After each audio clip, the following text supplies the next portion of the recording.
Good morning all. കഴിഞ്ഞ ക്ലാസ്സിൽ നമ്മൾ ഇന്ത്യയിലെ ട്രേഡ് യൂണിയൻസ് ഫേസ് ചെയ്യുന്ന പ്രോബ്ലംസ് ഏതൊക്കെയാണെന്നുള്ളത് ഡിസ്കസ് ചെയ്തിട്ടുണ്ടായിരുന്നു. ഓൾമോസ്റ്റ് 15 പ്രോബ്ലംസ് നമ്മൾ ഐഡൻറ്റിഫൈ ചെയ്തു, അതിനെ പറ്റിയിട്ട് ഡീറ്റെയിൽഡായിട്ട് ഡിസ്കസ് ചെയ്തു.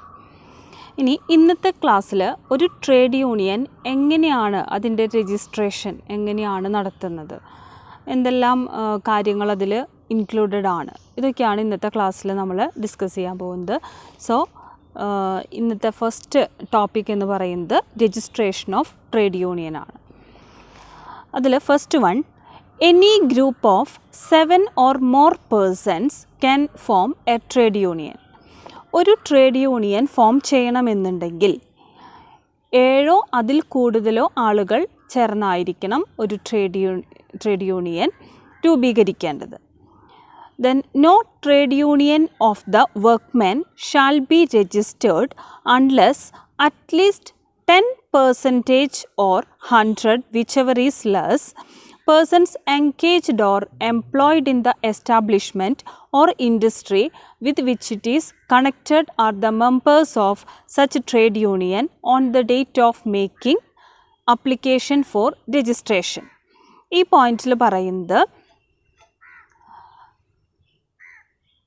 ഒരു 10% അല്ലെങ്കിൽ 100 മെമ്പേഴ്സ് 100 എംപ്ലോയീസോ ഇതിലേതാണോ, ഇത് രണ്ടും കൺസിഡർ ചെയ്യുമ്പോൾ ഇതിലേതാണോ കുറവായിട്ട് വരുന്നത് അത്രയും പേഴ്സൺസ് ആ ഇൻഡസ്ട്രിയുമായി അവർ വർക്ക് ചെയ്യുന്ന ഇൻഡസ്ട്രിയുമായി റിലേറ്റ് ചെയ്തിട്ടുള്ള ട്രേഡ് യൂണിയനിൽ മെമ്പേഴ്സ് ആയിരിക്കണം.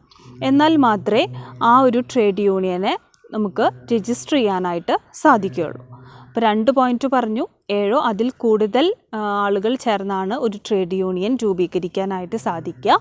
ദെൻ 10% അല്ലെങ്കിൽ 100 ഇതിൽ ഏതാണോ കുറവ് അത്രയും ആളുകൾ ആ ഒരു ഇൻഡസ്ട്രിയുമായി കണക്ട് ചെയ്ത് വർക്ക് ചെയ്യുന്നവരായിരിക്കണം, അല്ലെങ്കിൽ എന്തെങ്കിലും തരത്തിൽ കണക്റ്റഡ് ആയിട്ടുള്ള ആളുകളായിരിക്കണം. എന്നാൽ മാത്രമേ ആ ട്രേഡ് യൂണിയന് രജിസ്റ്റർ ചെയ്യാനായിട്ട് സാധിക്കുകയുള്ളൂ. Then the minimum age limit for membership of a trade union is 18 years. അപ്പോൾ നോർമൽ കേസിൽ ഒരു ട്രേഡ് യൂണിയനിൽ മെമ്പർഷിപ്പ് എടുക്കണമെന്നുണ്ടെങ്കിൽ 18 വയസ്സ് തികഞ്ഞിരിക്കണം. Unless the rules of a particular trade union provided for higher age limit. ഇനി അതല്ല, ഏതെങ്കിലും ഒരു ട്രേഡ് യൂണിയൻ അവരുടെ റൂൾസിൽ പറയുന്നുണ്ട് ഹയർ ഏജ് ലിമിറ്റാണ് അവർ ഫിക്സ് ചെയ്യണമെന്നുണ്ടെങ്കിൽ അപ്പോൾ ഈ 18 ഇയേഴ്സ് ആയിരിക്കില്ല അവിടുത്തെ ഏജ് ലിമിറ്റ് എന്ന് പറയുന്നത്. സോ നോർമൽ കേസിൽ ഒരു ട്രേഡ് യൂണിയനിൽ മെമ്പർഷിപ്പ് എടുക്കണമെങ്കിൽ 18 ഇയേഴ്സ് ആണ്. അതേസമയം minimum age for membership of A trade union is 18 years. ഇനി ഏതെങ്കിലും ഒരു പർട്ടിക്കുലർ ട്രേഡ് യൂണിയൻ അവരുടെ റൂൾസിൽ ഹയർ ഏജ് ലിമിറ്റിനെ പറ്റി എന്തെങ്കിലും പറഞ്ഞിട്ടുണ്ടെങ്കിൽ ഈ 18 ഇയേഴ്സ് എന്നുള്ളത് മാറും. അങ്ങനെ ഒന്നും പറഞ്ഞിട്ടില്ലെങ്കിൽ അത് നോർമൽ കേസായിട്ടുള്ള 18 ഇയേഴ്സ് തന്നെയാണ്. Then for being an office bearer, the person has to be above 18 years of age. അപ്പോൾ നമ്മൾ പറഞ്ഞു ഒരു ട്രേഡ് യൂണിയനിൽ മെമ്പർഷിപ്പ് എടുക്കണം എന്നുണ്ടെങ്കിൽ 18 ഇയേഴ്സ് ആയിരിക്കണം. പക്ഷേ ആ ട്രേഡ് യൂണിയനിൽ ഒരു ഓഫീസ് ബെയർ ആവണം എന്നുണ്ടെങ്കിൽ, ദാറ്റ് മീൻസ് എന്തെങ്കിലും ഒരു ഭാരവാഹി ആവണം എന്നുണ്ടെങ്കിൽ അയാൾക്ക് it should be above 18 years ആണ് പറയുന്നത്. അപ്പോൾ മെമ്പർഷിപ്പിന് 18 ഇയേഴ്സ് മതി, പക്ഷേ ഒരു ഭാരവാഹി ആകണം എന്നുണ്ടെങ്കിൽ അയാൾക്ക് എബവ് 18 ആയിരിക്കണം. Then every application for registration of a trade union shall be made in the form A. ഇനി രജിസ്ട്രേഷൻ ചെയ്യാനായിട്ട് ട്രേഡ് യൂണിയൻ അപ്ലൈ ചെയ്യുമ്പോൾ അത് ഫോം എയിലായിരിക്കണം ട്രേഡ് യൂണിയൻ രജിസ്റ്റർ ചെയ്യാനായിട്ട് ചെയ്യേണ്ടത്. അത് according to trade union act 1926 പ്രകാരമാണ്. അത് ട്രേഡ് യൂണിയൻ്റെ രജിസ്ട്രാറുടെ മുന്നിലാണ് ആപ്ലിക്കേഷൻ സബ്മിറ്റ് ചെയ്യേണ്ടത്. അതിൻ്റെ കൂടെ ട്രേഡ് യൂണിയൻ്റെ റൂൾസിൻ്റെ ഒരു കോപ്പിയും കൂടെ അതിൽ അറ്റാച്ച് ചെയ്തിട്ടുണ്ടായിരിക്കണം. മാത്രമല്ല അതിൽ ഇനി പറയുന്ന ഇൻഫോർമേഷൻസും കൂടെ അതിൽ ഇൻക്ലൂഡഡ് ആയിരിക്കണം. അപ്പോൾ ഇപ്പോൾ ഒരു ട്രേഡ് യൂണിയൻ രജിസ്റ്റർ ചെയ്യണമെങ്കിൽ അതിൻ്റെ അപ്ലിക്കേഷൻ കൊടുക്കുന്നത് ഫോം എയിലായിരിക്കണം. മാത്രമല്ല അതിൽ പറയുന്നൊരു കാര്യം ട്രേഡ് യൂണിയൻ ആക്ട് 1926 ഫോളോ ചെയ്തിട്ടുള്ളതായിരിക്കണം. ദെൻ അതിൻ്റെ കൂടെ ട്രേഡ് യൂണിയൻ്റെ റൂൾസിൻ്റെ ഒരു കോപ്പിയും പിന്നെ ഇനി പറയുന്ന പർട്ടിക്കുലേഴ്സും അതിലുണ്ടായിരിക്കണം. Name, occupation and address of members making application. ആരൊക്കെയാണോ ഈ രജിസ്ട്രേഷന് വേണ്ടിയിട്ടുള്ള അപ്ലിക്കേഷൻ അതിൽ അപ്ലൈ ചെയ്യുന്നത് ആരൊക്കെയാണോ അവരുടെ name, occupation, address. The name of the trade union and the address of its lead office. അപ്പോൾ ട്രേഡ് യൂണിയൻ്റെ പേര്, അതുപോലെ തന്നെ അതിൻ്റെ lead office means head office. Then the title, name, age, address, occupation, ഇതൊക്കെ അതിൻ്റെ ഓഫീസ് ബെയറേഴ്സ്, അതിൻ്റെ ഭാരവാഹികളുടെ പേര്, ഏജ്, അഡ്രസ്സ്, അവരുടെ ഒക്യുപ്പേഷൻ, ഇതൊക്കെ ഫോം എ എന്ന് പറയുന്ന ഒരു ഫോർമാറ്റിൽ ട്രേഡ് യൂണിയൻ ആക്ട് 1926 അപ്പൻറ്റഡ് ആയിട്ട് ഇത്രയും സമർപ്പിച്ചിരിക്കണം. ദെൻ ഇതൊന്നും അല്ലാതെ ഇൻ അഡീഷൻ ഇനി പറയുന്ന ഡോക്യുമെൻറ്റ്സും ഈ ആപ്ലിക്കേഷൻ ഫോമിൻ്റെ കൂടെ സബ്മിറ്റ് ചെയ്യേണ്ടതാണ്. Photo copy of minutes book ഉണ്ടായിരിക്കും. അതായത് നമ്മൾ മീറ്റിംഗ് ഒക്കെ കൂടുമ്പോൾ അതിൻ്റെ അജണ്ടകളൊക്കെ എഴുതി വെക്കുന്ന ബുക്കിനെയാണ് നമ്മൾ മിനിറ്റ്സ് ബുക്ക് എന്ന് പറയുക. അതിലെടുത്ത ഇമ്പോർട്ടൻ്റ് ആയിട്ടുള്ള ഡിസിഷൻസ് അങ്ങനെയുള്ള കാര്യങ്ങൾ. അപ്പോൾ അതിൻ്റെ ഒരു ഫോട്ടോ കോപ്പി ഉണ്ടായിരിക്കണം. ഫോട്ടോ കോപ്പി ഓഫ് മെമ്പർഷിപ്പ് ഫോമിൻ്റെ photo copy. Then membership register ഉണ്ടായിരിക്കും, അതിൻ്റെ ഫോട്ടോ കോപ്പി വേണം. ക്യാഷ് റെസിപ്റ്റിൻ്റെ സ്പെസിമെൻ വേണം. ക്യാഷ് എക്സ്പെൻഡിച്ചർ വൗച്ചറിൻ്റെ സ്പെസിമെൻ വേണം. ക്യാഷ് ബുക്കിൻ്റെ ഒരു ഫോട്ടോ കോപ്പി ആവശ്യമാണ്. Then 2 copies of Constitution incorporating all item as prescribed in Scheduled 2nd of the Trade Union Act 1926. കോൺസ്റ്റിറ്റ്യൂഷൻ്റെ 2 copies, അതിലെ എല്ലാ കാര്യങ്ങളും ട്രേഡ് യൂണിയൻ ആക്ട് 1926 പറയുന്ന എല്ലാ കാര്യങ്ങളും ഇൻക്ലൂഡഡ് ആയിട്ടുള്ള കോൺസ്റ്റിറ്റ്യൂഷൻ്റെ 2 കോപ്പി ഉണ്ടായിരിക്കണം. Then photocopy of service or employment proof of all members of a union. ആ യൂണിയനിലെ എല്ലാ മെമ്പേഴ്സിനും അവരുടെ എംപ്ലോയ്മെൻറ്റ് അല്ലെങ്കിൽ സർവീസ് പ്രൂഫിൻ്റെ കോപ്പി ഉണ്ടായിരിക്കണം. Affidavit from general secretary of union in prescribed format. അതായത് ഒരു യൂണിയൻ്റെ ജനറൽ സെക്രട്ടറിയുടെ അഫിഡവിറ്റ് ഉണ്ടായിരിക്കണം. ഇത് പ്രിസ്ക്രൈബ്ഡ് ഫോർമാറ്റിലായിരിക്കണം സബ്മിറ്റ് ചെയ്യേണ്ടത്. Then NOC, non objection certificate from the owner of union ഓഫീസിൻ്റെ ഓണറുടെ ഭാഗത്തു നിന്നുള്ള NOC, നോൺ ഒബ്ജക്ഷൻ സർട്ടിഫിക്കറ്റ് ഉണ്ടായിരിക്കണം. Duly paid treasury challan of ₹25, registration ഫീസായിട്ട് 25 രൂപ അടച്ചിട്ടുണ്ടായിരിക്കണം. Where a trade union is in existence for more than a year. ചിലപ്പോൾ നമ്മൾ രജിസ്ട്രേഷൻ ചെയ്യുന്നതിന് മുന്നേ, 1 വർഷം മുന്നേ ഒക്കെ ചിലപ്പോൾ അത് ട്രേഡ് യൂണിയൻ പ്രവർത്തനം ആരംഭിച്ചിട്ടുണ്ടാവും. അപ്പോൾ അങ്ങനെയുള്ള കേസിലാണെന്നുണ്ടെങ്കിൽ അവിടെ ഒരു സ്റ്റേറ്റ്മെൻറ്റ്, അസറ്റ്സിൻ്റെയും ലയബിലിറ്റീസിൻ്റെയും ഒരു സ്റ്റേറ്റ്മെൻറ്റ് അവിടെ സമർപ്പിക്കേണ്ടതാണ്. ഫോം എയിലാണ് ട്രേഡ് യൂണിയൻ ആക്ട് 1926 പ്രകാരം ഫോം എയിലാണ് അത് സബ്മിറ്റ് ചെയ്യേണ്ടത്. അപ്പോൾ ഇത്രയും കാര്യങ്ങളാണ് നമ്മളൊരു ട്രേഡ് യൂണിയൻ രജിസ്റ്റർ ചെയ്യുമ്പോൾ ശ്രദ്ധിക്കേണ്ട കാര്യങ്ങൾ. അപ്പോൾ എന്തൊക്കെയാണ് നമുക്ക് ഒരു ട്രേഡ് യൂണിയൻ രജിസ്റ്റർ ചെയ്യുമ്പോൾ ശ്രദ്ധിക്കേണ്ട കാര്യങ്ങൾ എന്നുള്ളത് നോക്കാം. ആദ്യം നമ്മൾ പറഞ്ഞത് 7 അതിൽ കൂടുതലോ ആളുകൾ ചേർന്നിട്ടാണ് ഒരു ട്രേഡ് യൂണിയൻ രൂപീകരിക്കുന്നത്. പിന്നെ നെക്സ്റ്റ് പോയിൻറ്റിൽ 10% അല്ലെങ്കിൽ 100 ഇതിലെത്രയാണോ കുറവ് അത്രയും പേര് ആ ഒരു ഇൻഡസ്ട്രിയുമായിട്ട് കണക്റ്റഡ് ആയിരിക്കണം. ദാറ്റ് മീൻസ് അവിടെ എംപ്ലോയിഡ് ആയിട്ടുള്ള ആളുകളോ അല്ലെങ്കിൽ ഏതെങ്കിലും തരത്തിൽ ആ ഒരു ഇൻഡസ്ട്രിയുമായിട്ട് കണക്റ്റഡ് ആയിട്ടുള്ള ആളുകളായിരിക്കണം ഈ ട്രേഡ് യൂണിയനിലെ മെമ്പേഴ്സ് എന്ന് പറയുന്നത്. എന്നാൽ മാത്രമേ ട്രേഡ് യൂണിയനെ രജിസ്റ്റർ ചെയ്യാനായിട്ട് സാധിക്കുകയുള്ളൂ.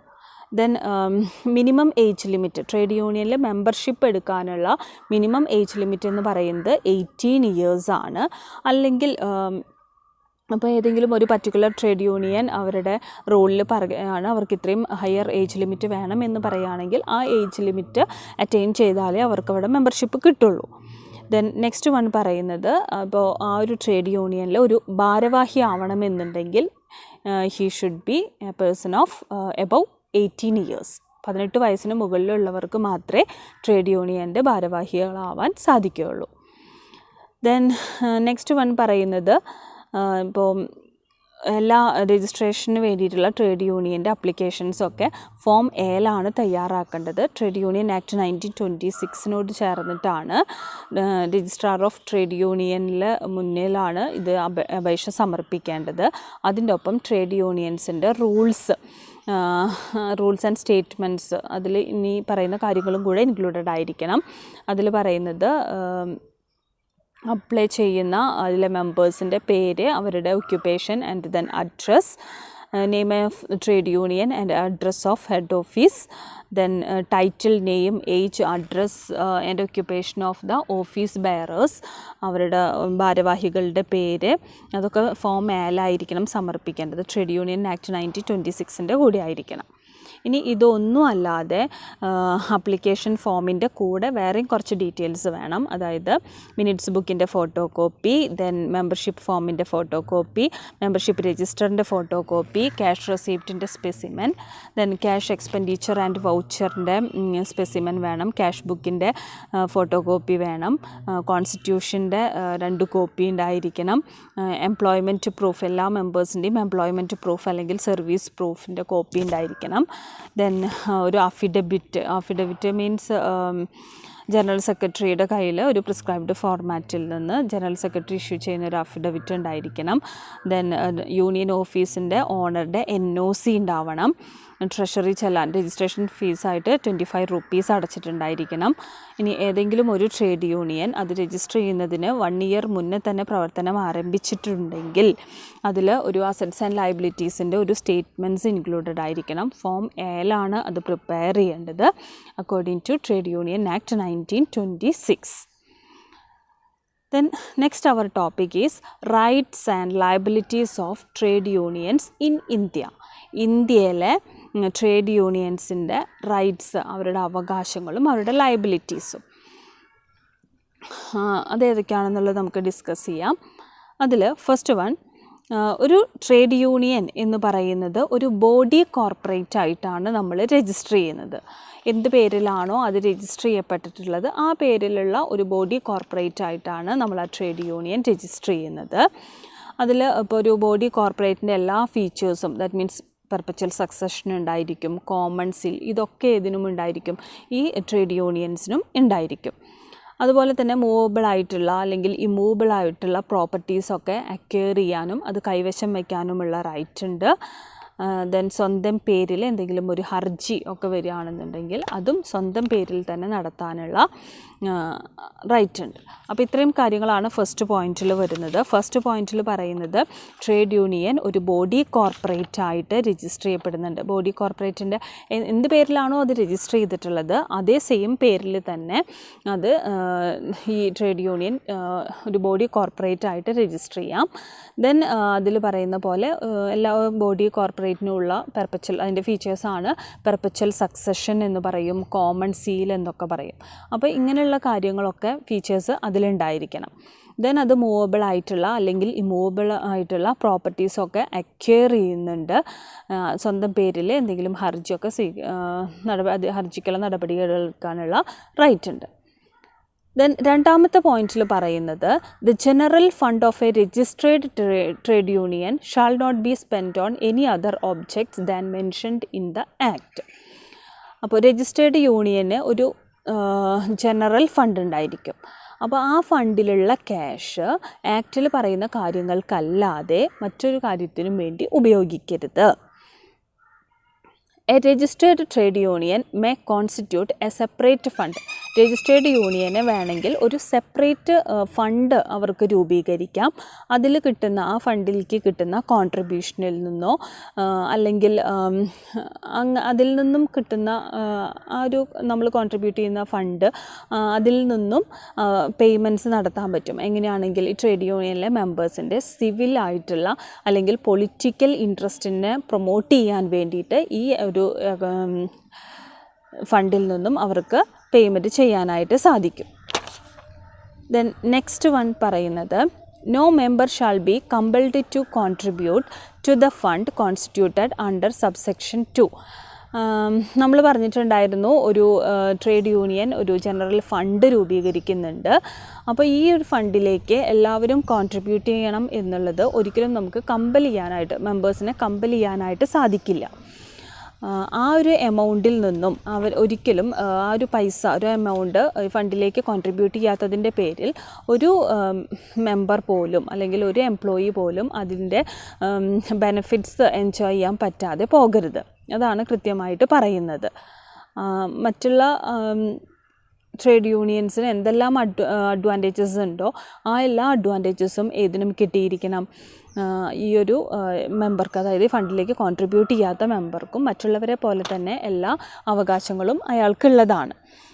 ഒരു ഫണ്ടിലേക്ക് പൈസ കോൺട്രിബ്യൂട്ട് ചെയ്യുന്നതാണ് ആ ഒരു ട്രേഡ് യൂണിയൻ്റെ മെമ്പർഷിപ്പ് കിട്ടാനുള്ള ഒരു വഴി എന്നുള്ള രീതിയിലായിരിക്കരുത്, ആ ഒരു അപ്രോച്ച് ആയിരിക്കരുത് ഒരിക്കലും നമ്മൾ ഫോളോ ചെയ്യുന്നത്. അപ്പോൾ പൈസ കൊടുത്തോ ഇല്ലേ, അല്ലെങ്കിൽ ആ ഒരു ഫണ്ടിലേക്ക് കോൺട്രിബ്യൂട്ട് ചെയ്തിട്ടുണ്ടോ ഇല്ലേ എന്നുള്ളതല്ല, കോൺട്രിബ്യൂട്ട് ചെയ്യാത്തതിൻ്റെ പേരിൽ ഒരിക്കലും അയാളിനെ ട്രേഡ് യൂണിയൻ്റെ ബെനിഫിറ്റുകളിൽ നിന്ന് മാറ്റി നിർത്താനായിട്ട് പാടില്ല. Unless the agreement is an agreement to commit an offence as under section 15.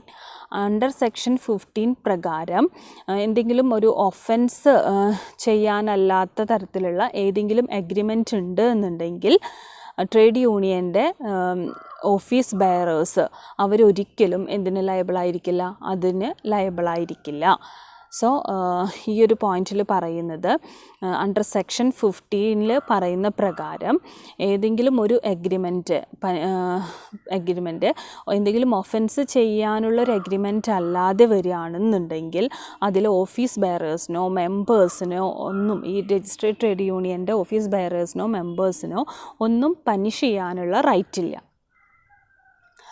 No suit or other legal proceeding shall be maintainable in any civil court against any registered trade union or any office bearers or members thereof in respect of any act done or for a specific dispute. അതായത് ഏതെങ്കിലും ഒരു civil കോർട്ടിലെ ഒരിക്കലും ഒരു legal proceedings ഒന്നും നടത്താൻ പറ്റില്ല ഒരു registered യൂണിയൻ്റെ പേരിലോ അല്ലെങ്കിൽ അവിടുത്തെ ഓഫീസ് ബെയറേഴ്സിൻ്റെ പേരിലോ ഒന്നും. അവിടെ ഒരു ട്രേഡ് ഡിസ്പ്യൂട്ടൊക്കെ നടന്നാൽ പോലും അവരുടെ പേരിൽ എന്ത് ചെയ്യാനായിട്ട് പറ്റില്ല, അവരുടെ പേരിൽ ഒരു സിവിൽ കോർട്ടിലും ഒരു കേസും നിലനിൽക്കില്ല. കാരണം ആ ഒരു എന്നിരുന്നാൽ പോലും ആ ട്രേഡ് ഡിസ്പ്യൂട്ടിൽ ഈ ട്രേഡ് യൂണിയൻ്റെ ഒരു മെമ്പർ ഒരു പാർട്ടി ആണെങ്കിൽ കൂടിയും അവിടെ അതിനെതിരായിട്ടുള്ള ഒരു ലീഗൽ പ്രൊസീഡിങ്സ് പാടില്ല എന്നാണ് പറയുന്നത്. A registered trade union shall not be liable in any other legal proceeding in any civil court in respect of any tortious act done in contemplation or furtherance of a trade dispute by an agent of the trade union. ഇതിൽ പറയുന്നത്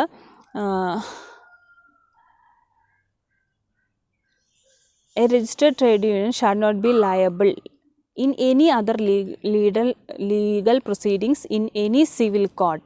civil കോർട്ടിലെ എന്തെങ്കിലും legal പ്രൊസീഡിങ്സിന് registered trade union liable ആവില്ല. എങ്ങനെയാണെന്നുണ്ടെങ്കിൽ എന്തെങ്കിലും തരത്തിലുള്ള വഞ്ചന കുറ്റോ അല്ലെങ്കിൽ ട്രേഡ് ഡിസ്പ്യൂട്ടിലേക്ക് കാര്യങ്ങൾ എത്തിക്കുന്ന തരത്തിലുള്ള എന്തെങ്കിലും ഒരു പ്രവൃത്തി ഉണ്ടാവുകയാണെങ്കിൽ, ട്രേഡ് യൂണിയൻ്റെ ഏജൻറ്റിൻ്റെ ഭാഗത്തു നിന്ന് പ്രവൃത്തി ഉണ്ടാവുകയാണെങ്കിൽ രജിസ്റ്റേർഡ് ട്രേഡ് യൂണിയൻ അതിന് ലയബിൾ ആവില്ല. ഇഫ് ഇറ്റ് ഈസ് പ്രൂവ്ഡ്, അത് പ്രൂവ് ചെയ്യാൻ പറ്റണം എന്താണെന്ന്, അവർ ആ കാര്യങ്ങൾ ചെയ്തത് വിതൗട്ട് നോളജാണ്, അല്ലെങ്കിൽ ഈ ട്രേഡ് യൂണിയൻ്റെ എക്സിക്യൂട്ടീവ്സ് കൊടുത്ത ഇൻസ്ട്രക്ഷൻസിന് എഗെയിൻസ്റ്റ് ആണ് അത് ചെയ്യണമെന്നുണ്ടെങ്കിൽ അവിടെ രജിസ്ട്രേഡ് ട്രേഡ് യൂണിയൻ ഒരിക്കലും ലയബിൾ ആവില്ല. ഒരു ലീഗൽ പ്രൊസീഡിങ്സിനും അയാൾ ഒരിക്കലും ലയബിൾ ആയിരിക്കില്ല. ഇനി an agreement between the members of a registered trade union shall not be voidable. Registered trade യൂണിയനിലെ മെമ്പേഴ്സ് തമ്മിലുള്ള ഒരു എഗ്രിമെൻറ്റ് എന്ന് പറയുന്നത് അത് അസാധുവാവുകയോ അല്ലെങ്കിൽ അസാധുവാക്കാനോ ഒന്നും പറ്റില്ല. കാരണം ഒരു ട്രേഡാണ്, അതിൻ്റെ എല്ലാ ട്രേഡാണ് എല്ലാ കാര്യങ്ങളും നിയന്ത്രിക്കുന്നത്. അപ്പോൾ അതിൻ്റെ ഒബ്ജക്ട്സ് എന്ന് പറയുന്നത് ഈ ട്രേഡിൻ്റെ നിയന്ത്രണത്തിലാണ് വരുന്നത്. A person shall be disqualified for being chosen as and for being a member of the executive or any other office bearer or registered trade union if, അതായത് ഒരു വ്യക്തി ട്രേഡ് യൂണിയൻ്റെ മെമ്പർ ആവുന്നതിൽ നിന്നോ അല്ലെങ്കിൽ ഓഫീസ് ബെയറർ ആവുന്നതിൽ നിന്നോ എപ്പോഴൊക്കെയാണ് disqualify ആവുന്നത്?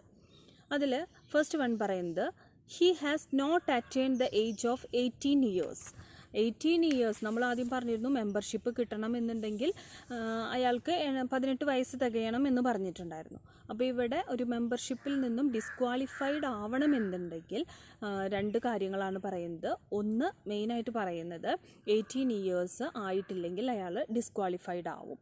Then next one പറയുന്നത് he has been convicted by a court in India. ഇന്ത്യയിലെ ഏതെങ്കിലും ഒരു കോർട്ടിലെ കുറ്റവാളിയായിട്ട് of any offence involving moral turpitude and sentenced to imprisonment. എന്തെങ്കിലും തരത്തിലുള്ള ഒരു ഒഫൻസ് ചെയ്ത് ഒരു കുറ്റവാളിയായി ആരോപിക്കപ്പെട്ട ഒരാളോ ഇംപ്രിസൺമെൻറ്റ് മീൻസ് തടവ് ശിക്ഷയ്ക്ക് വിധിക്കപ്പെട്ട ഒരു ആളോ ആണെങ്കിൽ unless a period of 5 years has elapsed in his release. അയാളിനെ റിലീസ് ചെയ്തതിന് ശേഷം, അതായത് ഇംപ്രിസൺമെൻറ്റ് കഴിഞ്ഞ് അയാൾ പുറത്തിറങ്ങി 5 വർഷം കഴിഞ്ഞിട്ടില്ലെങ്കിൽ, ഇങ്ങനെയുള്ള സിറ്റുവേഷൻസിൽ ആ പറയുന്ന വ്യക്തി മെമ്പർഷിപ്പിൽ നിന്നോ ട്രേഡ് യൂണിയൻ്റെ മെമ്പർഷിപ്പിൽ നിന്നോ അല്ലെങ്കിൽ ഓഫീസ് ബെയറർ സ്ഥാനത്ത് നിന്നോ ഡിസ്ക്വാളിഫൈഡ് ആവുന്നതാണ്. അപ്പോൾ മെയിനായിട്ട് രണ്ട് കാര്യങ്ങളാണ് അതിൽ പറഞ്ഞത്. ഒന്നുകിൽ 18 ഇയേഴ്സ് അറ്റൈൻ ചെയ്തിട്ടില്ലെങ്കിൽ, അല്ലെങ്കിൽ ഇന്ത്യയിലെ ഏതെങ്കിലും കോർട്ട് അയാളെ കുറ്റവാളിയായിട്ട് എന്തെങ്കിലും ഒഫൻസ് ചെയ്ത് കുറ്റവാളിയായിട്ട് വിധിച്ചിട്ടുള്ളതോ അല്ലെങ്കിൽ എന്തെങ്കിലും തടവ് ശിക്ഷ അനുഭവിച്ചിട്ടുള്ളതോ ഒക്കെ ആണെന്നുണ്ടെങ്കിൽ അയാൾ റിലീസ് ചെയ്ത് 5 വർഷം ആയിട്ടില്ലെങ്കിൽ എന്ത് ചെയ്യാം? ഡിസ്ക്വാളിഫൈ ചെയ്യാം. അതേസമയം റിലീസ് ചെയ്ത് 5 വർഷത്തിന് ശേഷമാണെങ്കിൽ അവിടെ ഡിസ്ക്വാളിഫൈ ചെയ്യേണ്ടതില്ല.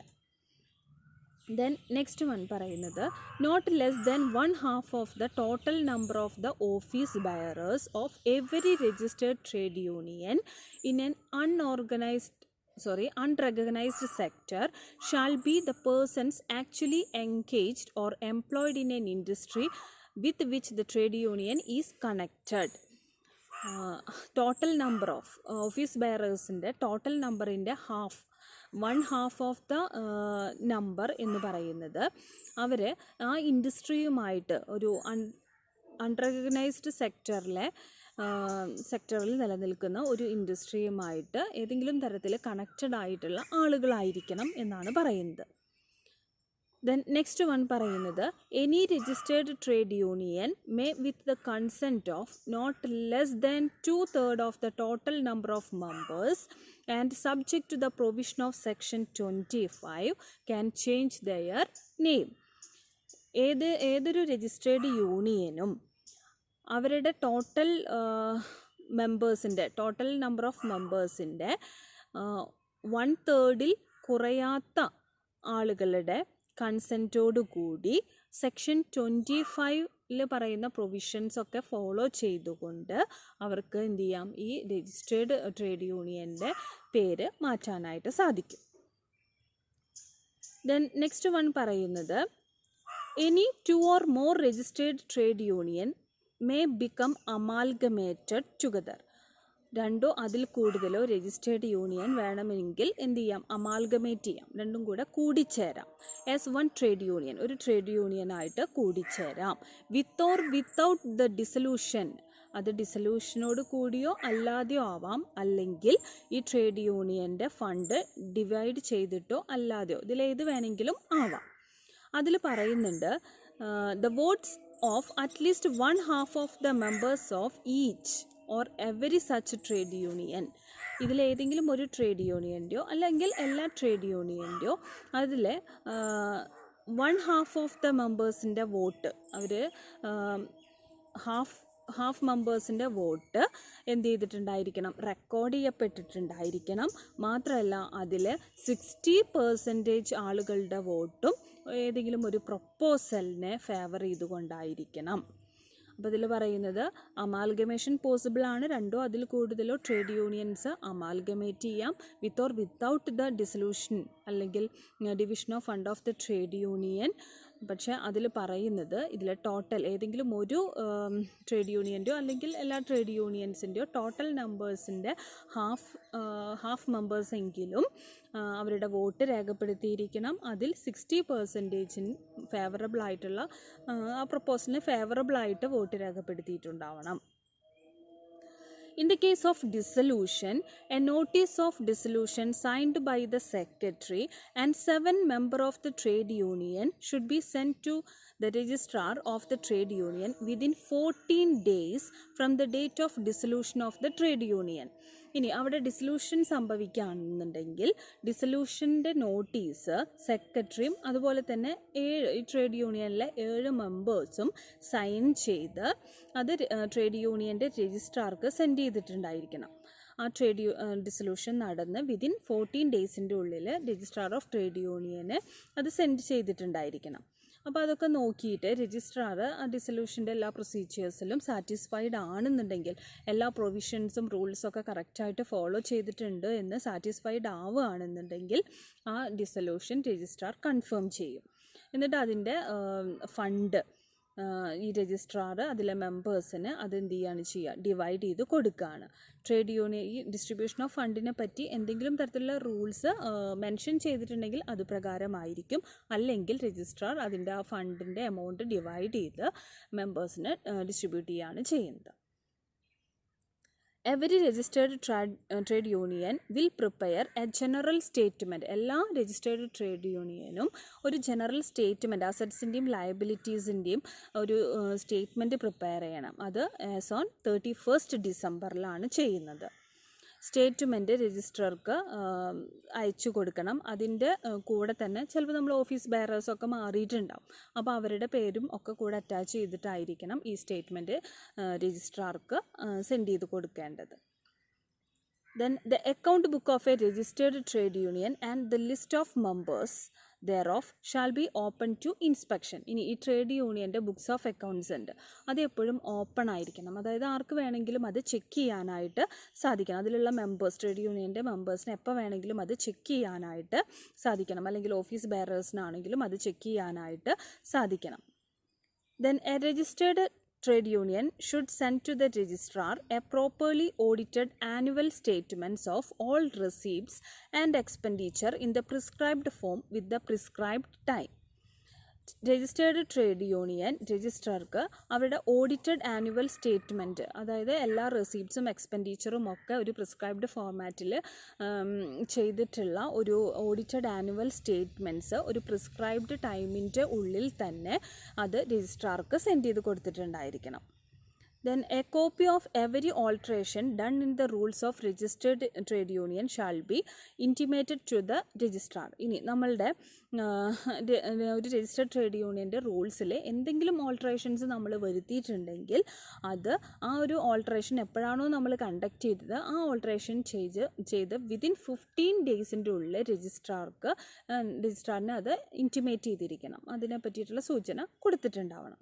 അപ്പോൾ ഇത്രയാണ് rights and liabilities of trade യൂണിയനിൽ നമ്മൾ ഡിസ്കസ് ചെയ്യുന്നത്.